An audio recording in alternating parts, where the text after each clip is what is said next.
We'll guide you through how to use AirDrop on an iPhone. If you find this guide useful, then please consider subscribing and liking the video.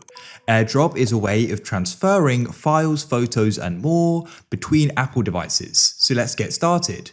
First of all, we'll cover setting up your iPhone to receive things using AirDrop, and then I'll show you how to send. So to go and start receiving things, you need to drag down from the top right on your battery to open the control center. Then you want to go to the top left here, tap in the middle of the square, and then you'll see the option for AirDrop. You can tap on it there, and you can choose who you can go and receive from. Make sure it's set to contacts only or everyone, depending upon who's sending you it. From another device, I'll go and AirDrop a photo. You'll notice the AirDrop icon appears at the top, and there we are, that is what I AirDropped. So to go and AirDrop to other devices, all you need to do is find what you want to AirDrop, whether it be a file, a photo, a website. There are many different things. I'll do a photo, click on the share icon, in this case it's in the bottom left.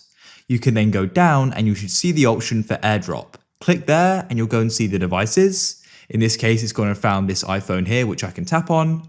It will say waiting and it will then go and send.